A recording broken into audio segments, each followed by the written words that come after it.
na alkalde, yung pinagawa natin na bagong ospital ng Manila, may isang partikular na departamento doon na pinagawa natin yung una pa lang na termino natin. Ngunit kung nawala ko, hindi ito ginamit. Binili po natin yung mga makina na yun. Napakamahal. Talagang hindi nyo maisip na kaya palang bilhin nyo ng lokal na pamahalaan. Ngunit hindi nagamit. Noong tayo po nakabalik ng July, pina-operate po natin muli. At doon, nagkaroon ng pagkakataon for the first time in history ng Pilipinas, the only local government unit, ito po'y pakwal sa buong Pilipinas na may cat lab. At yung cat lab na yun, ang ginagawa po nun, taas ang kamay ng maraming minahal dito. Oo. Kunti lang minahal Isa yun. na lang ngayon. Ibig sabihin, sa sobrang daming minahal, nagkasakit ka sa puso. Kasi puro hinagpis ang inabot mo sa dati mong minahal. Buti na lang, sabi nga. Kasi ngayon, nasa ayos na kayo ng pamilya nyo. But kidding aside, yung patla, kaya niya mag-angiogram. Ang angiogram procedure, siguro naririnig-rinig niyo yun, sa pribadong ospital. Pinakamura, angiogram pa lang, sinisilip pa lang yung mga ugat mo sa puso. Kumparado o hindi, aabutin ka na ng 80,000. Nanonood ka lang nandito. Minimum. Ha? Jeremy. Pag sa private, may kalalagyan ka pa. Ngunit, dahil sa binigay niyo sa akin pagkakataon, muli natin nabuhay at ngayon gumagana na. Ilang dosena na ang na-angiogram natin simula noong July 1 at walang binayaran ang mga taga-lungsod ng Maynila.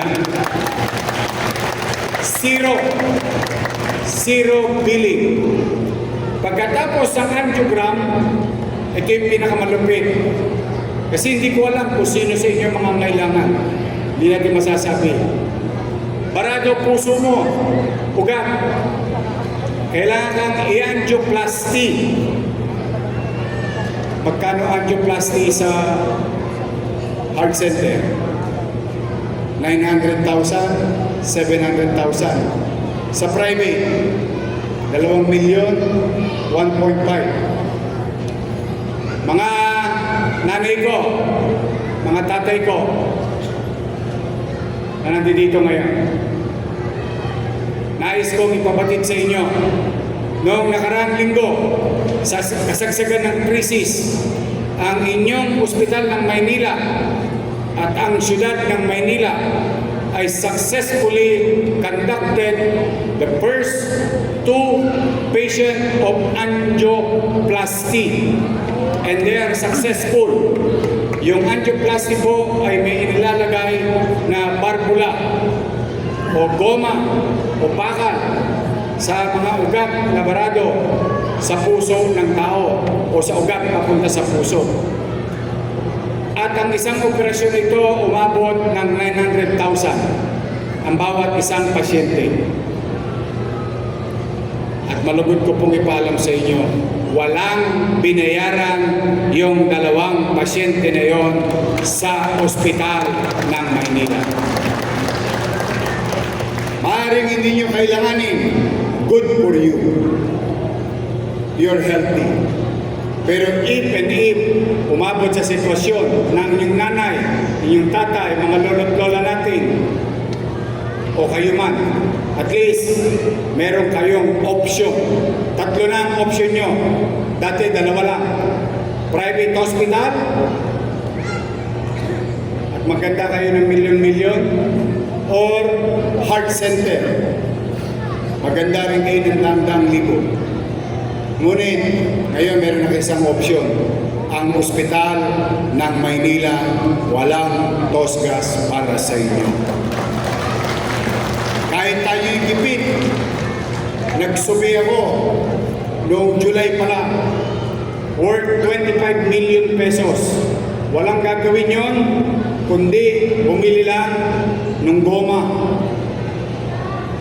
Bumili lang ng mas kilala sa scientific word, stent, para sa ating possible na pasyente. Yan ang bagong inobasyon ng ating bagong ospital ng Maynila.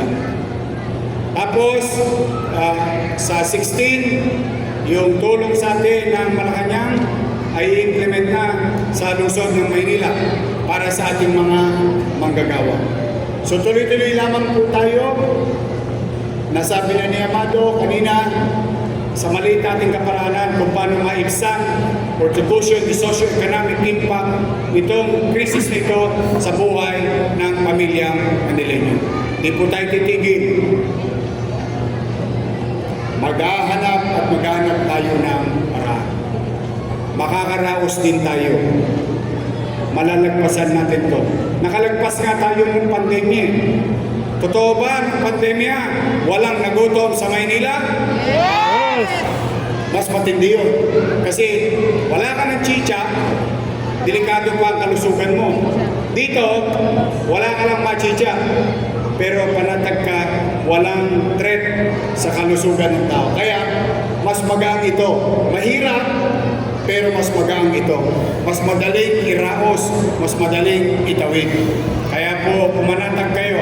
Ang inyong pamahalang lungsod ay gagawa ng mga kaparanan kung saan maramdaman ninyo na may gobyerno sa lungsod ng Maynila. Now, another good news, pero hindi naabutan ng mga anak ninyo. As you all know, we've launched Your Milk. Ito'y gatas to address stunting and salita ng DOH sa buong bansa. And we put this kind of program kung saan para sa mga daycare natin magkaroon ng gatas 3 days a week, fresh milk. And this, Your Milk, na pinuprovide natin sa mga anak ninyo at apo ninyo, is now going to be, sino ba sa inyo mag-grade 1 na? Kinder, next year, kinder. Ayan. Kayo, tatamaan nyo na to kasi nagsimula tayo sa daycare na pinatatakbo ng MDSW.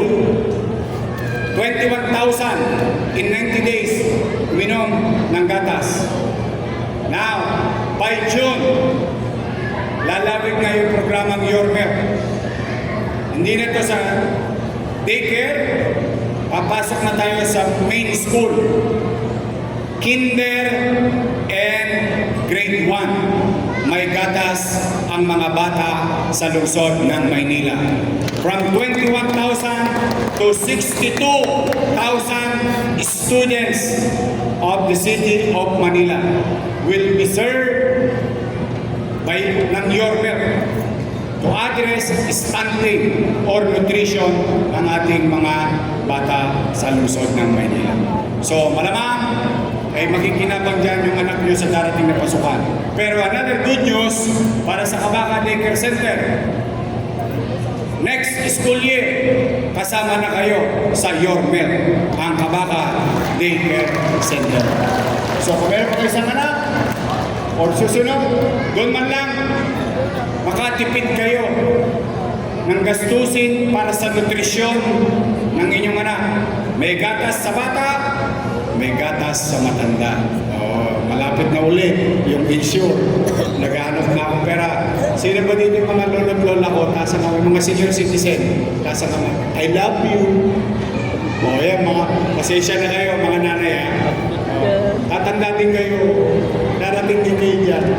Priority ko yung mga yan. Kaya lang ngayon, dadagdagan na natin yung ating mga chikiting.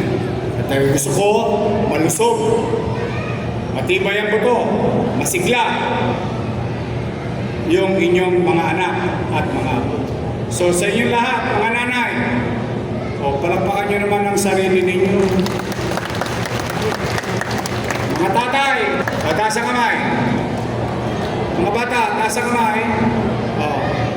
Sabihin nyo, sabay-sabay ha. Sabihin nyo kay Lolo Yorme. May sasabihin si Lolo Yorme. Susundan ninyo ako ha. O, tingnan natin. Hi! Hello! Ayan, nakikinig. Ito sasabihin ko. Mami! Mahina. Lakasan natin. Mami! Daddy! Mama! Papa! I love you. O, kiss mo yung mami at daddy ninyo.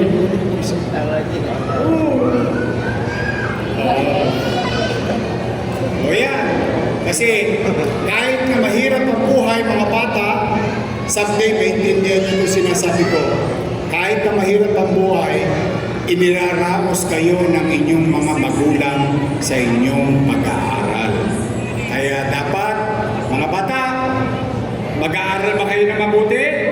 Senior. Pag nag-aaral kayo mabuti, si Yorme hindi na matutulog. Maghahanap ako ng resources. Maayos lang ang mga eskwelahan natin. Magkaroon lang kayo ng magandang kinabukasan tungo sa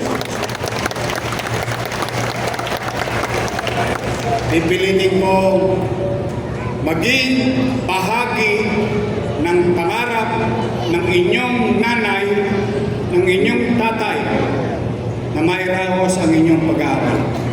And the good thing about kung meron mang buti ang pamahalang lungsod ngayon, nakapokus lang ako sa simpleng 3 letra. M, B, N. Ito lang. Minimum basic needs. Ano yan?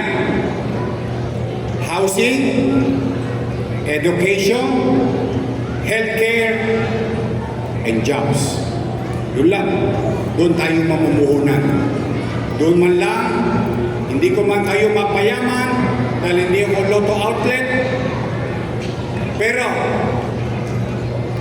yung pamahalaan, the goal of the city government is pataasin ang antas ng pamumuhay ng tao sa lungsod ng Maynila.